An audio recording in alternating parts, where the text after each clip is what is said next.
بسم اللہ الرحمن الرحیم۔ سنہری کرنیں، مسلم خواتین کی اعلیٰ اقدار کے روشن تذکرے۔ مؤلف عبدالمالک مجاہد۔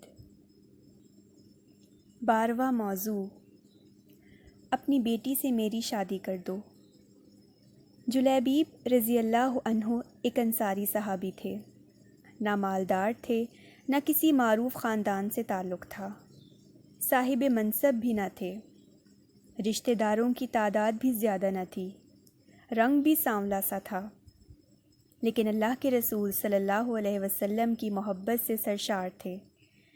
بھوک کی حالت میں پھٹے پرانے کپڑے پہنے اللہ کے رسول صلی اللہ علیہ وسلم کی خدمت میں حاضر ہوتے، علم سیکھتے اور صحبت سے فیضیاب ہوتے۔ ایک دن اللہ کے رسول صلی اللہ علیہ وسلم نے شفقت کی نظر سے دیکھا اور ارشاد فرمایا، جلیبیب تم شادی نہیں کرو گے؟ جلیبیب رضی اللہ عنہ نے عرض کیا، اے اللہ کے رسول صلی اللہ علیہ وسلم، مجھ جیسے آدمی سے بھلا کون شادی کرے گا؟ اللہ کے رسول صلی اللہ علیہ وسلم نے پھر فرمایا، جلیبیب تم شادی نہیں کرو گے؟ اور وہ جواباً عرض گزار ہوئے کہ اے اللہ کے رسول صلی اللہ علیہ وسلم، بھلا مجھ سے شادی کون کرے گا؟ نہ مال نہ جاہ و جلال۔ اللہ کے رسول صلی اللہ علیہ وسلم نے تیسری مرتبہ بھی یہی ارشاد فرمایا، جلیبیب تم شادی نہیں کرو گے؟ جواب میں انہوں نے پھر وہی کہا، اے اللہ کے رسول صلی اللہ علیہ وسلم، مجھ سے شادی کون کرے گا؟ کوئی منصب نہیں، میری شکل بھی اچھی نہیں، نہ میرا خاندان بڑا ہے اور نہ ہی میں مال و دولت رکھتا ہوں۔ اللہ کے رسول صلی اللہ علیہ وسلم نے ارشاد فرمایا، فلاں انصاری کے گھر جاؤ اور ان سے کہو کہ اللہ کے رسول صلی اللہ علیہ وسلم تمہیں سلام کہہ رہے ہیں اور فرما رہے ہیں کہ اپنی بیٹی سے میری شادی کر دو۔ جلیبیب رضی اللہ عنہ خوشی خوشی اس انصاری کے گھر گئے اور دروازے پہ دستک دی۔ گھر والوں نے پوچھا، کون؟ کہا، جلیبیب۔ گھر والوں نے کہا، ہم تو تمہیں نہیں جانتے، نہ تم سے کوئی غرض ہے۔ خیر، گھر کا مالک باہر نکلا۔ ادھر جلیبیب رضی اللہ عنہ کھڑے تھے۔ پوچھا، کیا چاہتے ہو؟ کدھر سے آئے ہو؟ انہوں نے کہا، اللہ کے رسول صلی اللہ علیہ وسلم نے تمہیں سلام بھجوایا ہے۔ یہ سننے کی دیر تھی کہ گھر میں خوشی کی لہر دوڑ گئی۔ اللہ کے رسول نے ہمیں سلام کا پیغام بھجوایا ہے۔ ارے یہ تو بہت ہی خوش بختی کا مقام ہے کہ ہمیں اللہ کے رسول نے سلام کہلا بھیجا ہے۔ جلیبیب کہنے لگے، آگے بھی سنو، اللہ کے رسول صلی اللہ علیہ وسلم نے تمہیں حکم دیا ہے کہ اپنی بیٹی کی شادی مجھ سے کر دو۔ صاحب خانہ نے کہا، ذرا انتظار کرو، میں لڑکی کی ماں سے مشورہ کر لوں۔ اندر جا کر لڑکی کی ماں کو پیغام پہنچایا اور مشورہ پوچھا۔ وہ کہنے لگی، نہ نہ نہ نہ، قسم اللہ کی، میں اپنی بیٹی کی شادی ایسے شخص سے نہیں کروں گی، نہ خاندان، نہ شہرت، نہ مال و دولت۔ ان کی نیک سیرت بیٹی بھی گھر میں ہونے والی گفتگو سن رہی تھی اور جان گئی تھی کہ حکم کس کا ہے، کس نے مشورہ دیا۔ سوچنے لگی، اگر اللہ کے رسول صلی اللہ علیہ وسلم اس رشتہ داری پہ راضی ہیں تو اس میں یقیناً میرے لیے بھلائی اور فائدہ ہے۔ اس نے والدین کی طرف دیکھا اور مخاطب ہوئی، کیا آپ لوگ اللہ کے رسول کا حکم ٹالنے کی کوشش میں ہیں؟ مجھے اللہ کے رسول کے سپرد کر دیں، یعنی وہ اپنی مرضی کے مطابق جہاں چاہیں میری شادی کریں، کیونکہ وہ ہرگز مجھے ضائع نہیں ہونے دیں گے۔ پھر لڑکی نے اللہ تعالیٰ کے اس فرمان کی تلاوت کی، اور دیکھو، کسی مومن مرد اور عورت کو اللہ اور اس کے رسول کے فیصلے کے بعد اپنے امور میں کوئی اختیار باقی نہیں رہتا۔ سورۃ الاحزاب آیت نمبر 36۔ لڑکی کا والد اللہ کے رسول صلی اللہ علیہ وسلم کی خدمت میں حاضر ہوا اور عرض کی، اے اللہ کے رسول صلی اللہ علیہ وسلم، آپ کا حکم سر آنکھوں پر، آپ کا مشورہ، آپ کا حکم قبول، میں شادی کے لیے راضی ہوں۔ جب رسول اکرم صلی اللہ علیہ وسلم کو اس لڑکی کے پاکیزہ جواب کی خبر ہوئی تو آپ نے اس کے حق میں یہ دعا فرمائی، اے اللہ، اس بچی پہ خیر اور بھلائی کے دروازے کھول دے اور اس کی زندگی کو مشقت اور پریشانی سے دور رکھ۔ پھر جلیبیب رضی اللہ عنہ کے ساتھ اس کی شادی ہو گئی۔ مدینہ منورہ میں ایک اور گھرانہ آباد ہو گیا جس کی بنیاد تقویٰ اور پرہیزگاری پر تھی، جس کی چھت مسکنت اور محتاجی تھی، جس کی آرائش و زیبائش تکبیر و تہلیل اور تسبیح و تحمید تھی۔ اس مبارک جوڑے کی راحت نماز میں اور دل کا اطمینان تپتی دوپہروں کے نفلی روزوں میں تھا۔ رسول اکرم صلی اللہ علیہ وسلم کی دعا کی برکت سے یہ شادی خانہ آبادی بڑی ہی برکت والی ثابت ہوئی۔ تھوڑے ہی عرصے میں ان کے مالی حالات اس قدر اچھے ہو گئے کہ راوی کا بیان ہے، انصاری گھرانوں کی عورتوں میں سب سے خرچیلا گھرانہ اسی لڑکی کا تھا۔ ایک جنگ میں اللہ تعالیٰ نے مسلمانوں کو فتح نصیب فرمائی۔ رسول اکرم صلی اللہ علیہ وسلم نے اپنے صحابہ کرام سے دریافت فرمایا، دیکھو تمہارا کوئی ساتھی بچھڑ تو نہیں گیا؟ ان کا مطلب تھا کہ کون کون شہید ہو گیا ہے۔ صحابہ نے عرض کی، ہاں فلاں فلاں حضرات موجود نہیں ہیں۔ پھر ارشاد ہوا، کیا تم کسی اور کو گم پاتے ہو؟ صحابہ نے عرض کیا، نہیں۔ آپ نے فرمایا، لیکن مجھے جلیبیب نظر نہیں آ رہا، اس کو تلاش کرو۔ چنانچہ ان کو میدان جنگ میں تلاش کیا گیا۔ وہ منظر بڑا عجیب تھا۔ میدان جنگ میں ان کے ارد گرد 7 کافروں کی لاشیں تھیں، گویا وہ ان 7 سے لڑتے رہے اور پھر 7 کو جہنم رسید کر کے شہید ہوئے۔ اللہ کے رسول صلی اللہ علیہ وسلم کو خبر دی گئی۔ رؤوف الرحیم پیغمبر تشریف لائے، اپنے پیارے ساتھی کی نعش کے پاس کھڑے ہوئے، منظر کو دیکھا، پھر فرمایا، اس نے 7 کافروں کو قتل کیا، پھر دشمنوں نے اسے قتل کر دیا۔ یہ مجھ سے ہے اور میں اس سے ہوں، یہ مجھ سے ہے اور میں اس سے ہوں۔ پھر آپ صلی اللہ علیہ وسلم نے اپنے پیارے ساتھی کو اپنے ہاتھوں میں اٹھایا، اور شان یہ تھی کہ اکیلے ہی اس کو اٹھایا ہوا تھا، صرف آپ کے دونوں بازوؤں کو سہارا اسے میسر تھا۔ جلیبیب رضی اللہ عنہ کے لیے قبر کھود دی گئی۔ پھر نبی صلی اللہ علیہ وسلم نے اپنے دست مبارک سے انہیں قبر میں رکھا۔ صحیح مسلم۔ 13واں موضوع، بہترین عورت کی خوبیاں۔ ایک اعرابی سے جس کا عورتوں کی صفات کے بارے میں خاصا تجربہ تھا، پوچھا گیا، بہترین عورت میں کیا خوبیاں ہونی چاہیے؟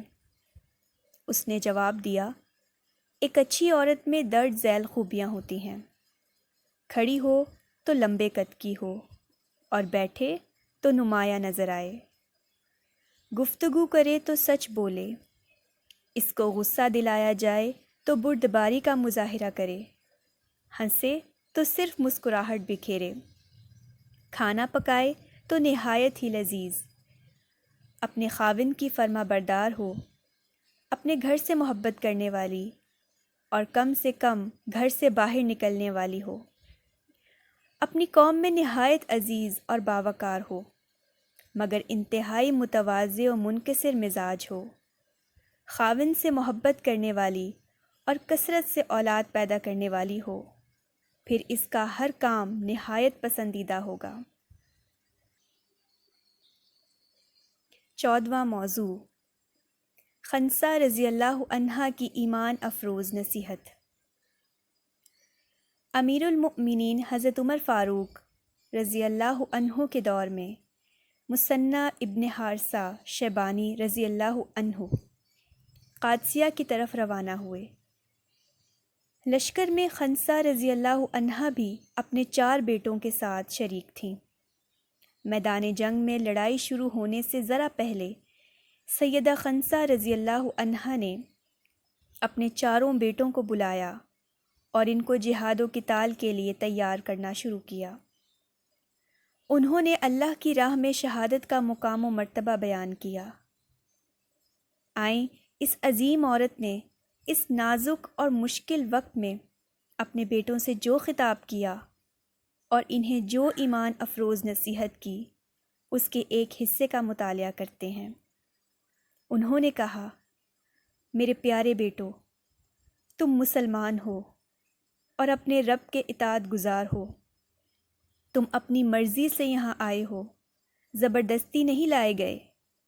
اس ذات کی قسم جس کے سوا کوئی معبود برحق نہیں، تم سب جس طرح ایک ماں کی اولاد ہو ویسے ہی ایک باپ کے بیٹے ہو۔ میں نے تمہارے باپ کی خیانت نہیں کی، نہ اپنے بھائیوں کو رسوا کیا۔ میں نے تمہارے حسب و نسب کو عیب دار نہیں ہونے دیا اور نہ اس میں کوئی تبدیلی کی۔ تمہیں خوب معلوم ہے کہ اللہ رب العزت نے کافروں کے ساتھ لڑائی کرنے میں کتنا اجر و ثواب رکھا ہے۔ سنو اور اچھی طرح سنو کہ آخرت کا گھر جو ہمیشہ رہنے کے لیے ہے، اس فانی دنیا سے کہیں بہتر ہے۔ اللہ تعالیٰ فرماتے ہیں، اے لوگو جو ایمان لائے ہو، صبر کرو اور دوسروں کو صبر کی تلقین کرو اور آپس میں ربط پیدا کرو، اللہ سے ڈرو تاکہ تم فلاح پاؤ۔ سورۃ آل عمران آیت نمبر 200۔ کل جب صبح کا سورج طلوع ہو تو تم دشمن کے ساتھ لڑائی کے لیے کمر بستہ ہو جاؤ اور دشمنان اسلام پہ غلبہ حاصل کرو اور ان پر فتح پاؤ۔ اور جب تم دیکھو کہ لڑائی میں خوب گرمی اور تیزی آ گئی ہے اور جنگ کے شعلے بھڑک اٹھے ہیں تو پھر اس میں کود پڑو۔ پھر سیدہ خنسہ رضی اللہ عنہا کے 4 بیٹے نہایت عزت اور وقار اور ثابت قدمی کے ساتھ میدان جنگ میں کود پڑے اور تمام کے تمام شہید ہو گئے۔ جب سیدہ خنسہ رضی اللہ عنہا کو ان کی شہادت کی خبر ملی تو فرمایا، اللہ ہی کا شکر ہے جس نے مجھے شہیدوں کی ماں بنایا اور ان کو شہادت کا شرف حاصل ہوا۔ میں اپنے رب سے یہ امید رکھتی ہوں کہ وہ مجھے جنت میں ان کے ساتھ اکٹھا کرے گا۔ 15واں موضوع، شوہر کو بیوی کا صدقہ۔ حضرت عبداللہ بن مسعود رضی اللہ عنہ کی بیوی حضرت عبداللہ بن مسعود رضی اللہ عنہ کی بیوی زینب ثقفیہ رضی اللہ عنہا بڑی مالدار خاتون تھیں۔ فرماتی ہیں کہ ایک دن اللہ کے رسول صلی اللہ علیہ وسلم کا یہ فرمان ہم نے سنا، اے عورتوں کی جماعت، صدقہ اور خیرات کیا کرو اگرچہ اپنا زیور ہی کیوں نہ ہو۔ کہتی ہیں کہ میں اپنے خاوند عبداللہ بن مسعود کے پاس آئی اور کہا، آپ محتاج ہیں اور اللہ کے رسول صلی اللہ علیہ وسلم نے ہمیں صدقہ اور خیرات کرنے کا حکم دیا ہے۔ آپ رسول اکرم صلی اللہ علیہ وسلم کی خدمت میں حاضر ہو کر یہ مسئلہ پوچھیں۔ اگر یہ صدقہ میں آپ پہ کروں اور یہ کفایت کر جائے تو ٹھیک، ورنہ میں یہ صدقہ دوسروں کو دے دیا کروں گی۔ عبداللہ بن مسعود رضی اللہ عنہ نے ان سے کہا، تم ہی نبی کریم صلی اللہ علیہ وسلم کی خدمت میں حاضر ہو کر یہ مسئلہ پوچھو۔ حضرت زینب رضی اللہ عنہا کہتی ہیں، میں اللہ کے رسول کے گھر کی طرف چل دی۔ وہاں دروازے پہ ایک انصاری عورت کھڑی تھی۔ میں نے جب اس سے پوچھا کہ تم یہاں کیا لینے آئی ہو تو اس کا مسئلہ بھی میرے جیسا تھا۔ اب احترام کے باعث باہر کھڑی ہو گئیں کہ اندر جانے کی جرت کون کرے۔ اتنے میں گھر سے حضرت بلال رضی اللہ عنہ نکلے۔ ہم نے موقع غنیمت جانا اور ان سے کہا کہ وہ اللہ کے رسول صلی اللہ علیہ وسلم سے پوچھنا چاہتی ہیں کہ کیا وہ اپنا صدقہ اور خیرات اپنے شوہروں کو دے سکتی ہیں اور اسے اپنے زیر پرورش یتیموں پہ خرچ کر سکتی ہیں، اور ساتھ ہی ان سے کہا کہ اللہ کے رسول صلی اللہ علیہ وسلم کو ہمارے بارے میں نہ بتانا کہ ہم کون ہیں۔ فرماتی ہیں کہ حضرت بلال رضی اللہ عنہ اللہ کے رسول صلی اللہ علیہ وسلم کے پاس گئے اور مسئلہ دریافت کیا۔ اللہ کے رسول صلی اللہ علیہ وسلم نے پوچھا کہ جو دو عورتیں دروازے پہ ہیں کون کون ہیں؟ انہوں نے عرض کیا ایک تو انصاری عورت ہے اور دوسری زینب۔ آپ نے فرمایا کون سی زینب؟ حضرت بلال نے عرض کیا عبداللہ بن مسعود کی بیوی۔ اللہ کے رسول صلی اللہ علیہ وسلم نے ارشاد فرمایا ان کے لیے دوہرا اجر و ثواب ہے، ایک تو قرابت داروں سے حسن سلوک کا اور دوسرا صدقہ و خیرات کرنے کا۔ صحیح بخاری اور صحیح مسلم۔ 16واں موضوع بڑے باپ کی سمجھدار بیٹی۔ حاتم طائی کو کون نہیں جانتا، اس کی سخاوت کے قصے زبان زد خاص و عام ہیں۔ اس کا تعلق قبیلہ طے سے تھا۔ مدینہ منورہ سے 400-450 کلومیٹر شمال مشرقی جانب موجودہ شہر حائل کے قریب اس قبیلے کا مسکن تھا۔ اسلام کے خلاف مختلف قبائل سازشیں کر رہے تھے۔ ان کی سرکوبی کے لیے اللہ کے رسول گاہے بگاہے چھوٹے بڑے لشکر ارسال کرتے رہتے تھے۔ قبیلہ بنی طے کی طرف حضرت خالد بن ولید رضی اللہ عنہ کی قیادت میں ایک لشکر بھیجا گیا، کیونکہ ان کی طرف سے کسی وقت بھی حملے کا خطرہ تھا۔ حاتم طائی خود تو فوت ہو چکا تھا اور اب قبیلہ طے کا سردار اس کا بیٹا عدی تھا، جو اسلام دشمنی میں پیش تھا۔ مسلمانوں کا لشکر جب اچانک ان کی بستی پہ حملہ آور ہوا تو عدی گھبرا گیا اور شام کی طرف بھاگ گیا۔ بھاگتے وقت اس نے اپنی بہن صفانہ کو بھی ساتھ نہیں لیا، بلکہ اسے چھوڑ کر ہی بھاگ کھڑا ہوا۔ ادھر اسلامی لشکر نے قبیلہ بنی طے کے مردوں اور عورتوں کو غلام اور لونڈیا بنا لیا، جانوروں کو ہانکا اور مدینہ منورہ لے آئے۔ حضرت خالد بن ولید رضی اللہ عنہ نے قیدیوں کو اسلامی حکومت کے دارالخلافہ مدینۃ الرسول صلی اللہ علیہ وسلم میں مسجد نبوی کے قریب اتارا۔ ان قیدیوں میں نامور سخی اور ہر دل عزیز حاتم طائی کی صاحبزادی صفانہ بھی شامل تھی۔ صفانہ بنت حاتم طائی حضرت علی بن ابی طالب رضی اللہ عنہ سے مخاطب ہوئی، براہ کرم آپ اپنے چچا زاد بھائی یعنی محمد صلی اللہ علیہ وسلم سے میری رہائی کے لیے سفارش کریں۔ حضرت علی بن ابی طالب رضی اللہ عنہ نے ان کے جواب میں کہا کہ ہم لوگ رسول اکرم صلی اللہ علیہ وسلم کی خدمت میں کسی کی سفارش نہیں کرتے، البتہ جب رسول اکرم صلی اللہ علیہ وسلم نماز کے لیے نکلیں گے تو قیدیوں کا معائنہ کریں گے، اس وقت تم خود ہی رسول اکرم کی خدمت میں اپنی گزارش پیش کرنا اور اپنے باپ حاتم طائی کا بھی تذکرہ کرنا، کیونکہ ہمارے رسول اکرم صلی اللہ علیہ وسلم ہر کسی کی تکریم کرنے والے، خیر خواہی اور بھلائی کرنے والے اور تمام لوگوں سے زیادہ حلیم و بردبار ہیں۔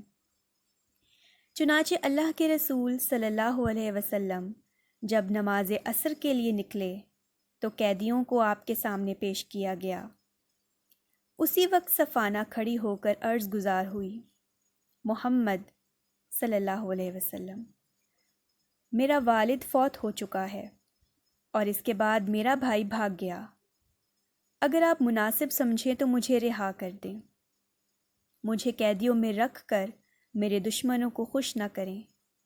آپ کو معلوم ہے کہ میرا والد اپنی قوم کا سردار تھا، وہ قیدیوں کو آزاد کرتا، ظالموں کو قتل کرتا اور پڑوسیوں کی خیر خواہی اور حفاظت کرتا تھا، بہادروں کی قدر کرتا اور ان کی حمایت کرتا تھا، پریشان حال لوگوں کے کام آتا، لوگوں کی مہمان نوازی کرتا، امن اور چین کا علمبردار تھا، محتاجوں کی ضرورتیں پوری کرتا اور مصائب کے مارے لوگوں کی مدد کرتا تھا۔ اس کے پاس جب بھی کوئی شخص آیا تو اس نے اس کو کبھی خالی ہاتھ نہیں لوٹایا۔ نبی کریم صلی اللہ علیہ وسلم نے اس کی گفتگو سنی تو ارشاد فرمایا، اے خاتون، اگر تمہارا والد مسلمان ہو کر فوت ہوتا تو ہم اس کے لیے دعائے رحمت کرتے۔ پھر حکم دیا، صفانہ کو چھوڑ دو، اس لڑکی کا والد اعلیٰ اخلاق کو پسند کرتا تھا۔ پھر صحابہ اکرام کو مکارم اخلاق کا درس دیا کہ اگر کسی قوم کا معزز ذلیل ہو جائے، مالدار محتاج ہو جائے یا عالم جاہلوں میں ضائع ہو جائے تو ان پہ رحم کیا کرو۔ اللہ کے رسول نے جب صفانہ پر احسان کیا اور اسے رہا کرنے کا حکم دیا تو اس نے تشکر آمیز انداز میں استدعا کی کہ میں دعا مانگنے کی اجازت چاہتی ہوں۔ آپ صلی اللہ علیہ وسلم نے اسے اجازت دے دی اور ساتھ ہی صحابہ کرام سے کہا، ذرا غور سے سنو کہ یہ عورت کیا دعا مانگتی ہے۔ اب اس عورت نے دعا کے لیے ہاتھ اٹھائے، اللہ آپ کو جزائے خیر عطا فرمائے، آپ کو کبھی کوئی مشکل پیش نہ آئے، اور اگر کسی قوم سے نعمت چھن جائے تو آپ اس کے لوٹانے کا سبب بنیں۔ رسول اکرم صلی اللہ علیہ وسلم نے صفانہ کو نہ صرف رہا کر دیا بلکہ اسے کپڑوں کے جوڑے بھی دیے، سواری مہیا کی اور زاد راہ سے نوازا۔ وہ رہا ہو کر سیدھی اپنے بھائی عدی کے پاس پہنچی جو بھاگ کر شام چلا گیا تھا۔ صفانہ اس کے پاس پہنچ کر اسے لان تان کرنے لگی اور کہنے لگی، رشتوں کو توڑنے والے ظالم، اپنے بیوی بچوں کو تو اپنے ساتھ سوار کر لیا اور بھاگ کھڑا ہوا اور اپنے باپ کی بیٹی کو چھوڑ دیا جو تیری عزت تھی۔ عدی نے کہا، بہن، میں نے واقعی غلطی کی، تو میری سرزنش نہ کر اور میرے بارے میں خیر ہی کہہ۔ پھر عدی نے اپنی بہن سے جو عقل مندی اور ہوشیاری میں معروف تھی پوچھا، اس آدمی یعنی محمد کے اندر تم نے کون سی ایسی خوبیاں دیکھی ہیں؟ صفانہ نے کہا، میرا مشورہ ہے کہ جس شخص کے پاس سے میں ابھی ہو کر آ رہی ہوں تم فوراً اس سے ملاقات کرو، وہ بڑا عظیم رہنما ہے اور وہ وقت آنے والا ہے جب وہ بڑے بڑے لوگوں اور قبائل پر غلبہ پالے گا۔ میں نے اس کے اندر کچھ ایسی صفات دیکھی ہیں جو عام حکمرانوں میں نہیں پائی جاتی۔ وہ فقراء سے محبت کرتا ہے، قیدیوں کو آزاد کرتا ہے، چھوٹوں پہ رحم کرتا ہے اور بڑوں کی قدر پہچانتا ہے۔ میں نے اس سے بڑا سخی اور کریم کوئی نہیں دیکھا۔ سنو، اگر وہ نبی ہیں جس کے وہ دعوے دار ہیں تو ان کی نبوت کو ماننے میں سبقت کرنا ہی بہتر ہے، اور اگر وہ محض حکمران ہیں تو بھی وہ ایسے ہیں جن کی بادشاہی میں کوئی معزز شخص رسوا اور ذلیل نہیں ہوتا۔ پھر صفانہ نے اپنے ساتھ رسول اکرم صلی اللہ علیہ وسلم کے رویے اور اخلاق کریمہ کا تذکرہ کیا کہ کس طرح اسے عزت و احترام کے ساتھ سواری دے کر اپنے آدمیوں کی حفاظت میں واپس بھیجا۔ تو عدی کے دل سے تمام وسوسے اور خدشات دور ہو گئے۔ چنانچہ عدی وہاں سے سیدھے مدینہ منورہ روانہ ہوئے۔ ان کے ذہن میں اللہ کے رسول صلی اللہ علیہ وسلم کے بارے میں کئی سوالات تھے۔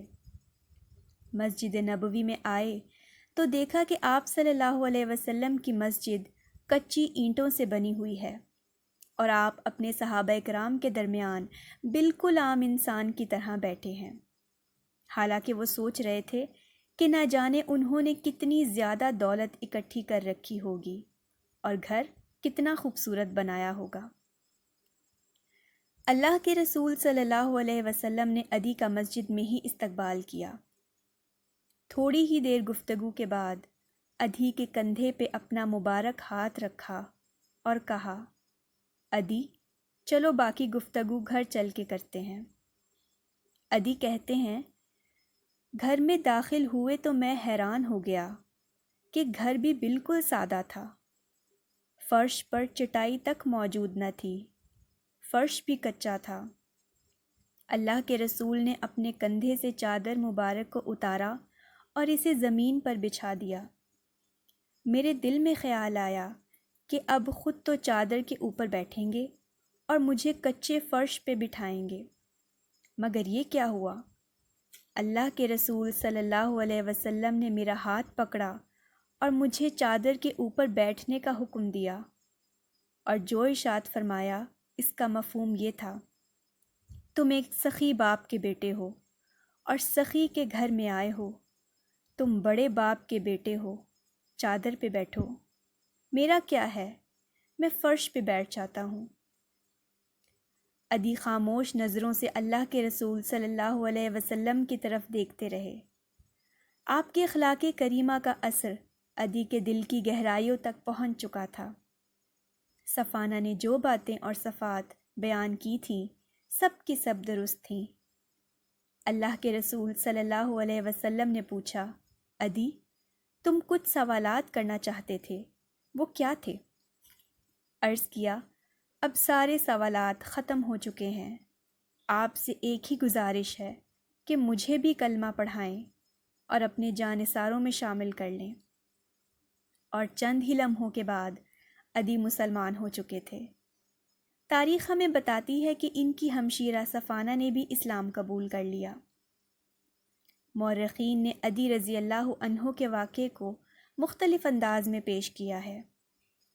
ایک اور سکہ روایت کے مطابق حضرت عدی بن حاتم طائی جب اپنی ہمشیرہ کی گفتگو سن کر رسول اکرم صلی اللہ علیہ وسلم کی خدمت میں حاضر ہوئے تو انہوں نے انتہائی خوبصورت لباس زیب تن کر رکھا تھا اور اپنی گردن میں سونے کی سلیب لٹکائی ہوئی تھی۔ چونکہ وہ عرب کے سب سے بڑے فیاض اور سخی اور ہر دل عزیز شخص کے صاحبزادے تھے اور اپنے قبیلے کے سردار بھی تھے، اس لیے بستی کے سارے ہی لوگ ان کو الوداع کہنے کے لیے باہر نکل آئے تھے اور مدینہ کے لیے انہیں رخصت کیا تھا۔ آگے حضرت عدی رضی اللہ عنہ کا اپنا بیان ہے کہ میں رسول اکرم صلی اللہ علیہ وسلم کی خدمت میں پہنچا تو میری گردن میں سونے کی سلیب لٹک رہی تھی۔ آپ نے فرمایا، اے عدی اس بت کو اپنی گردن سے نکال پھینکو۔ میں نے رسول اکرم کو یہ تلاوت کرتے ہوئے سنا، ان لوگوں نے اللہ کو چھوڑ کر اپنے عالموں اور درویشوں کو رب بنا لیا۔ سورۃ التوبہ آیت نمبر 31۔ یہ آیت سن کر حضرت عدی نے عرض کیا، یہود و نصارہ نے اپنے علماء کی عبادت تو نہیں کی؟ آپ نے ارشاد فرمایا، یہ بات ٹھیک ہے کہ ان لوگوں نے اپنے علماء کی عبادت نہیں کی، لیکن یہ بات تو ہے نا کہ جب ان کے علماء نے اللہ کی حرام کردہ کسی چیز کو ان کے لیے حلال قرار دیا تو انہوں نے اسے حلال مان لیا، اور جب اللہ کی حلال کردہ چیز کو ان علماء نے حرام قرار دیا تو انہوں نے بھی اس کو حرام ہی سمجھ لیا۔ یہی ان کی عبادت کرنا ہے۔ یہ سن کر حضرت عدی نے اس بات میں سر ہلا دیا، یعنی ہاں کہہ دیا۔ نبی کریم صلی اللہ علیہ وسلم نے مذکورہ حدیث میں یہ صاف صاف وضاحت فرما دی کہ اللہ تعالیٰ کی حلال کردہ چیزوں کو حرام کرنے والے یا حرام کردہ اشیاء کو حلال ٹھہرانے والے کسی بھی آدمی کی اطاعت دراصل اس کی عبادت ہے، جبکہ عبادت کے لائق صرف اور صرف اللہ وحدہ لا شریک ہے۔ اس کے سوا کسی کی عبادت پل بھر کے لیے بھی صحیح نہیں۔ اسی پہ بھروسہ کیا جا سکتا ہے، اسی کے ناموں کی قسمیں کھائی جا سکتی ہیں، وہی کسی چیز کو حلال کر سکتا ہے اور کسی چیز کو حرام قرار دینا بھی اسی کا کام ہے۔ جو آدمی اللہ پہ بھروسہ رکھتا ہے، اللہ اس کے لیے کافی ہے، مگر جو کوئی اللہ کو چھوڑ کر غیر اللہ پر توکل کرے گا، اور جو کوئی اللہ کے ناموں کی توہین کرے گا، اللہ تعالیٰ اس کو دنیا اور آخرت میں ذلیل و رسوا کریں گے۔ 17واں موضوع، یہ عورت جنت میں جائے گی۔ امام بخاری و مسلم یہ حدیث بیان کرتے ہیں کہ ایک مرتبہ عطا بن ابی رباح حضرت عبداللہ بن عباس رضی اللہ عنہ کے ساتھ کھڑے تھے کہ سامنے سے کالے رنگ کی ایک لونڈی گزری۔ عبداللہ بن عباس رضی اللہ عنہما نے عطا کی طرف دیکھا، کہنے لگے، تمہارا کیا خیال ہے، کیوں نہ تمہیں ایک جنتی عورت دکھاؤں؟ حضرت عطا نے تعجب سے کہا، ایک جنتی عورت؟ حضرت عبداللہ رضی اللہ عنہ نے فرمایا، ہاں، ایک عورت، جب وہ وفات پائے جائے گی تو جنت میں جائے گی۔ عطا نے تعجب کیا، کہنے لگے کہ مجھے دکھائیں وہ کون سی خوش نصیب خاتون ہے جو جنتی ہے اور ہمارے درمیان رہتی ہے، بازاروں گلیوں میں چلتی پھرتی ہے۔ عبداللہ بن عباس رضی اللہ عنہما نے کالے رنگ کی اس بوڑھی عورت کی طرف اشارہ کیا، کہنے لگے کہ وہ بوڑھی عورت جنتی ہے۔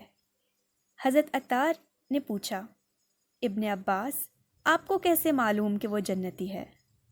جواب دیا، کئی سال گزرے، یہ کالی کلوٹی لونڈی اللہ کے رسول صلی اللہ علیہ وسلم کے پاس آئی، تب اس کو مرگی کے دورے پڑتے تھے۔ اس نے اللہ کے رسول صلی اللہ علیہ وسلم کے پاس آ کر شفا کے لیے دعا کی درخواست کی۔ وہ کہنے لگی، میری زندگی اجیرن ہو گئی ہے، بچے مجھ سے ڈرتے ہیں، میرا مذاق اڑاتے ہیں، مجھ پر ہنستے ہیں، میں بازار میں ہوں یا گھر میں یا لوگوں کے پاس، اچانک مجھے دورہ پڑتا ہے اور مجھے ہوش نہیں رہتا۔ میں اس زندگی سے تنگ آ چکی ہوں، اللہ کے رسول اللہ سے دعا فرمائیں کہ وہ مجھے شفا عطا فرمائے۔ اللہ کے رسول صلی اللہ علیہ وسلم نے چاہا کہ صحابہ کرام کو صبر پر درس دیں۔ آپ نے فرمایا، اگر تم چاہو تو صبر سے کام لو، اور اس کے عوض تمہارے لیے جنت ہے، اور اگر چاہو تو میں تمہاری شفا کے لیے اللہ سے دعا کر دوں۔ اللہ کے رسول صلی اللہ علیہ وسلم نے جب بات ختم کی تو اس عورت نے غور و فکر کیا، سوچا، اپنے حالات اور اپنی بیماری کو دیکھا، آپ صلی اللہ علیہ وسلم کے فرمان کو اپنے دل میں دہرایا۔ اب وہ دونوں میں فیصلہ کرنا چاہ رہی تھی کہ کس کو اختیار کرے، صبر کو یا دنیاوی آرام کو۔ سوچا، غور کیا کہ دنیا تو فانی ہے، اسے ایک دن ختم ہو جانا ہے، میں جنت کی طلبگار کیوں نہ بنوں، اس کی چاہت کیوں نہ کروں؟ اور پھر اس نے اپنا فیصلہ سنایا، اے اللہ کے رسول، میں صبر سے کام لوں گی، لیکن جب مجھے مرگی کا دورہ پڑتا ہے تو میں بے پردہ ہو جاتی ہوں، اس لیے آپ اللہ سے دعا کریں کہ وہ مجھے بے پردہ نہ کرے۔ رسول اکرم صلی اللہ علیہ وسلم نے اس کے حق میں دعا فرمائی۔ یہ حدیث صحیح بخاری اور صحیح مسلم دونوں میں موجود ہے۔